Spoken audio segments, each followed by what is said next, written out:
사람이 뭔가 성실하고 또 한결같을 수 있다라는 것은 아주 좋고 권장할 만한 것일 것입니다. 뭔가를 이루어 나가고 또 자신의 삶의 어떤 가치관을 갖고 또 건강한 삶을 추구함에 있어서 항상 성실함을 유지하고 한결같음을 추구하고 또 모든 관계성에 있어서도 그런 인격성과 개성을 가지고 다른 사람들을 대하고 이루어 나갈 수 있다면 그 한결같음이라는 것은 참 좋은 것이죠. 그래서 우리는 이것을 미덕으로 여기고 또 자기 자신도 항상 때때로 여러 상황과 환경과 일을 만나고 또 문제가 있을 때 잠깐 흐트러지고 넘어지고 기울어지지만 다시 제 자리를 찾고 자기 중심을 잡고 자신이 삶을 견지하는 데 있어서 성실함과 한결같음을 유지해 나가는 것은 참 좋은 것이고 또 그렇게 애쓰고 우리는 살아가는 것이 합당하다고 할 수 있을 것입니다. 예수님은 그런 면에 있어서 신앙의 한결같음과 또 신앙의 어떤 온전함을 유지하게 한 방편으로서의 기도에 본이 되어 주셨죠. 그래서 예수님이 기도하실 때는 항상 습관을 쫓아 기도했다라는 말들이 있고 또 많은 무리들에 둘러싸여서 분주하고 바쁘고 힘겨운 나날들을 보내시지만 그러나 항상 기도 시간을 정하셔서 그 속에서 기도하시고 하나님의 뜻을 구하시고 또 제자들에게도 본이 되셨던 그런 모습을 우리가 볼 수 있습니다. 사람이 좋은 습관을 형성하는 것은 사실 그렇게 쉬운 건 아닙니다.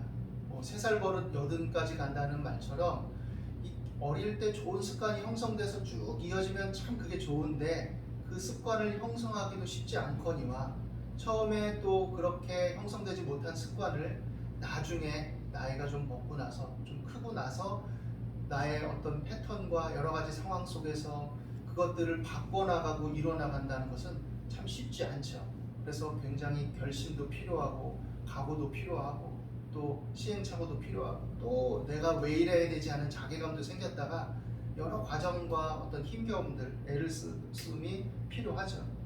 나쁜 습관은 별로 힘들이지 않아도 됩니다. 우리가 경험적으로 알듯이 그냥 내버려 두면 돼요. 우리 인간의 어떤 그 가장 원초적이고 기본적인 본성과 흐름, 삶의 방향대로 내버려 두면 나쁜 습관이라는 것은 아주 잘 형성되고 심지어 견고해지고 아주 초롱성처럼 튼튼해질 수도 있습니다.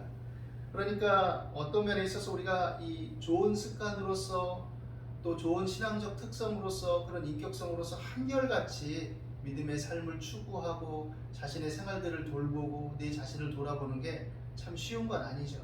그러나 그런 것들이 필요합니다. 이것은 겉으로 드러나는 어떤 행실적인 측면뿐만 아니라 우리의 내적 자세에서 비롯되는 것이기도 하고 또 거기에서 요구되어지는 부분도 있습니다. 데살로니가전서 5장 16절로 18절에 보면 항상 기뻐하라. 우리가 잘 알고 있는 말씀이죠. 쉬지 말고 기도하라. 범사에 감사하라. 이것이 그리스도 예수 안에서 너희를 향하신 하나님의 뜻이니라 했습니다. 항상 쉬지 말고 범사에 이것은 뭐냐면 늘 그냥 한결같이 언제나 그렇게 하라는 것이죠. 기뻐하라 그랬습니다. 기뻐할 일이 있을 때 우리는 사실 기뻐하고 기뻐할 일이 찾아오고 기뻐할 일이 생겨야 기뻐할 수 있는데 하나님은 우리에게 항상 기뻐하라고 합니다. 항상. 일반적인 원칙이고 일반적인 하나님의 뜻이라는 것이죠. 그러면 이 기쁨의 원천을 우리는 사실 궁극적으로 어디에서 찾아야 될까? 이것이 증거된 이 데살로니가 교회 1차적으로는 그 상황, 또 바울이 말했던 그 맥락들, 그리고 초대교회 상황, 이 현실들에서 본다면 사실 기뻐할 수 있는 일이 많지는 않습니다. 어떤 면에서는 그 기뻐함의 어떤 상황과 때라는 것은 어려움이 있었는데 막 기도하고 하나님 의지했더니 극복되어서 요 상황들, 순간순간들, 모면했던 일들, 이것들을 기뻐할 수밖에 없는 현실일 수 있겠죠. 그런데 그럼에도 불구하고 그 모든 것들을 초월해서 항상 기뻐하라 라고 하는데 그 근원의 뿌리를 우리는 어디에 두느냐? 바로 그럼에도 불구하고 그리스도 예수 안에서 우리는 구원받았다는 이 확신과 그 확신 속에 살아가는 삶의 힘과 성령의 함께하심과 그 교통하심 속에 있다는 것이죠.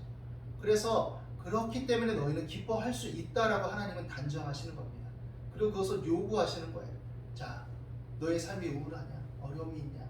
힘겨움이 있냐? 핍박이 있냐? 그러나 항상 기뻐해라. 왜냐? 그리스도 예수의 피가 너희를 덮었고 대속했고 그 은혜를 힘입어서 너희는 구원받은 자들이기 때문이다. 그 안에 영원한 산 소망이 있기 때문이다. 그러니까 항상 기뻐해라. 그리고 그 기쁨을 유지하며 살아가는 그 방편 속에 우리는 하나님과 교통할 수 있음을 늘 기억해야 됩니다. 그래서 쉬지 말고 기도하라 라고 얘기하는 것이죠. 기도해라. 이 쉬지 말고 기도하라는 것은 교회에 앉아서 늘 그냥 계속 기도하고 통성 기도하고 이런 뜻이 아니죠. 그것도 포함되지만 늘 삶의 현장 속에서 만나는 사람과의 관계 속에서 내 삶의 어떤 그냥 원초적인 여러 일들과 사건들 속에서 기도하라는 것입니다. 하나님을 의뢰해라. 하나님께 묵상해라. 하나님을 바라라. 의지해라. 이런 것들을 다 담고 있는 것이죠. 범사에 감사하라는 것은 그 모든 것 속에서 그렇기 때문에 합력하여 선을 이루시고 최종 승리를 이루어 주심을 믿고 범사에 감사하라는 것이죠. 이 한결같은 일반적이고 일상적이고 현실적인 삶 속에서의 기쁨과 기도와 감사가 너희를 붙들어 주실 것이고 너희를 이끄실 것이고 하나님을 맛보게 할 것이고 경험하게 할 것이고 그것을 증거하게 할 것이다 라고 우리에게 말씀하고 있는 것입니다. 물론 여기에 약간 사족을 단다면 가족의 어떤 아픔이나 고통 또 이별의 어떤 문제나 상실 이런 것 속에서 때때로 우리가 아파하고 통곡하고 눈물을 흘릴 수 있는 것이죠. 이것을 또 잘못 적용해서 항상 기뻐하고 범사에 감사하고 하라고 그랬는데 가족이 아프고 그럴 수 있고 하나님 안에 다 있는데 뭐 이렇게 울고 슬퍼하냐 이렇게 윽박지른다면 그건 또 굉장히 비인간적이고 어리석은 처사입니다. 하나님께서 말씀하시고 하는 것 속에 맥락이 있는 것이고 그 의미성이 있는 것이고 그 일반적인 것 속에 포섭하고 있는 것이지 아픈데도 아프다고 생각하지 말고 아픔을 부인해버리고 부정해버리라 희로애락을 버리라 그런 뜻은 아닌 것이죠. 그러니까 우리가 이것을 일반적이고 지향적인 차원 속에서 적용하고 그것을 견지하고 나가면 될 것입니다. 사적으로 말씀드리는 것이지만 이 일반적인 흐름과 일관성 속에서 하나님을 경외하며 살아가는 것이 그리스도인들에게 주어진 삶의 일반성이고 일관성이고 항상 새끼 밥을 먹듯이 이루어져야 될 삶의 요소들인데 그것들이 경도되고 종교주의화되고 외식이 되고 그러면 아무리 열정적인 종교성을 나타내고 보인다 할지라도 거기에는 변질과 타락이 발생할 수 있음을 우리는 오늘 성경을 통해서 엿볼 수 있습니다. 오늘 말씀에 보면 예수님께서 가르치실 때 이런 말씀을 합니다. 긴 옷을 입고 다니는 것과 시장에서 문안받는 것과 회당의 높은 자리와 잔치의 윗자리를 원하는 서기관들을 삼가라. 이 사람들은 사실 예수님은 이렇게 말씀하셨지만 그 당시에 존경받았어요. 사람들이 존경했습니다. 왜냐하면 겉으로 드러나는 것들은 정말 그럴듯해 보이고 말끔하고 철저해 보였기 때문이죠. 그래서 그들을 존중했습니다. 그들을 칭하는 칭호도 보통 이들은 제사장, 레위인, 서기관들, 즉 율법 선생들을 말하는 것인데 이들은 랍비, 선생님이라는 호칭을 얻었고 또 한편은 주인이라는 칭호도 가지고 있었고 아버지라고도 불렸죠. 영적인 아버지처럼. 오늘날에도 어떤 목사님들은 목회자들은 영적인 아버지야 이러면서 모든 걸 아버지처럼 보려고 하는 조금 오버하시는 경향들이 있는데 그 당시에도 그것들이 좀 강화됐던 그런 경향을 가지고 있었던 것처럼 보입니다. 그런데 문제는 정말 그렇게 자신의 어떤 무게감을 가지고 그런 존중을 자아내려고 자신을 그렇게 꾸미고 표출한다면 그에 걸맞는 엄중함이나 무게감 속에 실제적인 차원의 어떤 다가감이나 돌봄이 있으면 좋았겠지만 그것이 없었어요. 예수님이 보실 때는 그게 없었던 겁니다. 그들은 스스로 철저하게 종교적이고 열정을 가지고 또 이렇게 로마의 압제 속에서도 율법을 추구하고 또 옛 과거의 역사적인 아픔들 속에서 민족적 정체성을 유지하게 애썼다고 항변할 수 있을지 모르지만 그러나 예수님이 볼 때는 그것은 자신들의 종교적 기득권과 백성들의 존중을 자아내기 위한 방편으로 치우치고 변질된 것에 불과한 것으로 보일 수밖에 없었던 것이죠. 물론 개중에는 하나님을 경외하고 바르게 살려고 몸부림치는 그런 종교 계급들도 있었지만 그러나 전반적인 상황에서 그렇게 타협되고 문제가 되고 겉으로는 종교적인 색채가 강했지만 내적으로는 하나님의 뜻에서 멀어진 그런 현상들이 아주 보편적으로 일어났던 것이다라고 우리는 생각할 수 있을 것입니다. 그래서 예수님이 경계하죠. 그런 겉모습들, 그런 것에 치중된 자들, 그런 자들을 삼가해라. 그것들을 본받지 말라. 그것들을 동경하지 말라. 이런 의미를 가지고 있죠. 그들은 과부의 가산을 삼키며 외식으로 길게 기도하는 자니 그 받는 판결이 더욱 중하리라 라고 말씀하십니다. 그들은 백성들의 지도자 노릇하면서 사실 이 현실과 예수님의 이 말씀하신 맥락적 상황 속에서는 예수님을 반대하고 호시탐탐 예수님을 어떻게 하면 올무에 빠뜨릴까라고 노리던 자들이었기 때문에 예수님이 그들의 정체를 이제 어떤 면에서는 확고하게 드러내시고 계신 상황이죠. 경계하고 주의해라, 분별해라, 잘 생각해라, 이런 의미들도 담고 있는 것이죠. 과부의 가산을 삼키고 외식으로 길게 기도한다라고 말했습니다. 과부의 가산을 삼킨다는 것은 사실 그 맥락 속에서 보면 그 당시에 이런 AD 1세기 요 정도 상황에서 일단은 살펴본다면 종교 계급들이 어떤 백성들의 호의를 통해서 생활하는 경향이 있었던 것이죠. 여러 가지 내는 돈들 이런 것들을 통해서. 그러니까 어떻게 보면 과부의 가산을 삼킨다는 것은 과부의 그 적은 어떤 재물, 그 삶의 어려운 형편 이런 것들을 고려하지 않고 그들의 호의를 남용하고 있다라는 의미를 가지고 있습니다. 그래서 그들의 형편과 어려움을 사실 돌보아야 되는데 오늘날의 현실 속에 적용해서 우리가 한번 살펴본다면 그런 어렵고 힘겨운 성도들의 신자들의 삶을 돌아보기보다는 그들에게 헌금을 강조한다든지 또 그것에 압박을 겪게 한다든지 이런 현상이라고 말할 수도 있겠죠. 그래서 그것은 과부의 가산을 삼키는 것이다 라고 말하고 있는 것이죠. 그리고 외식함으로 길게 기도한다라고 말합니다. 외식함으로. 기도는 필요하고 기도는 많이 하면 많이 할수록 좋은 거죠. 기본적으로. 그런데 외식함으로 길게 기도하는 겁니다. 왜 그렇게 외식함으로 길게 기도하냐?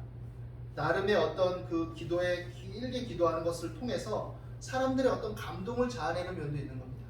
막 시장 다니다가도 기도 시간이 되면 탁 손을 들고 서서 막 기도하는 거죠.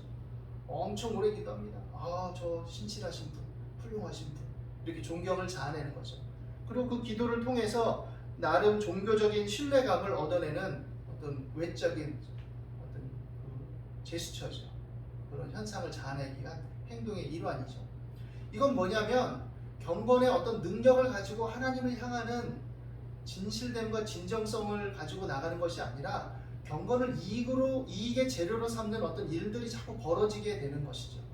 물론 겉으로야 또 어떻게 보면 또 표면적으로야 이것을 통해서 우리가 눈높이에 맞게 뭘 해 나가야 돼 라든지 이것을 통해서 그래도 우리가 이 규칙들을 강화시켜야 돼 뭐 여러 가지 이야기들과 방편이 있을 수 있을지 모르지만 결국 그 본질을 놓치고 자꾸 그것들만 추구함으로써 사실 경건의 능력 속에서 삶의 현장과 일상 속에서 경건한 삶을 추구하는 삶으로서 이어져야 되는데 지나치게 종교적인 색채를 모든 것에 띠면서 그러면서도 결국엔 하나님의 뜻에 부합되지 않은 신앙성이 상실되고 또 경건을 이익의 재료로 삼는 어떤 방편으로서 종교적인 색채들을 드러내는 현상들이 굉장히 농후해지는 것이죠.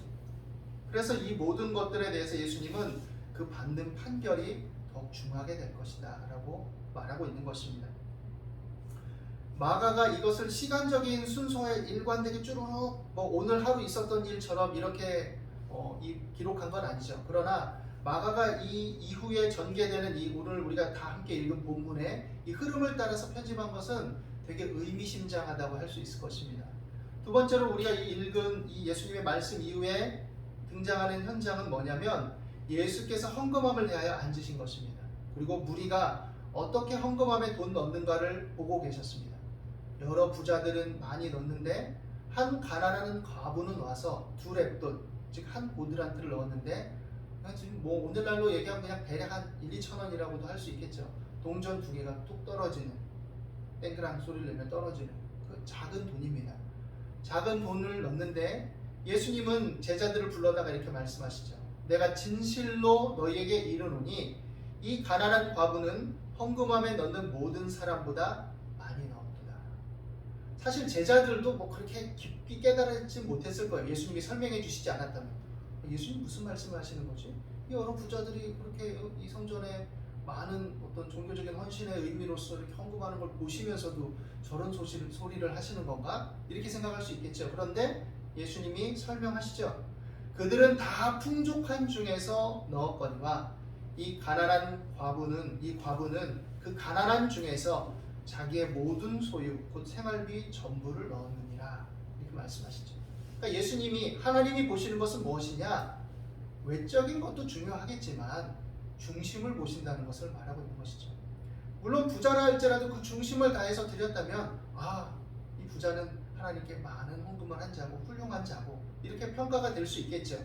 그런데 이 가난한 과부처럼 진정성을 가지고 그 가난하고 구차한 중에서 마음을 다해서 헌신하고 이렇게 헌금을 드린 사람은 없다라는 것을 예수님이 말씀하시는 것이죠.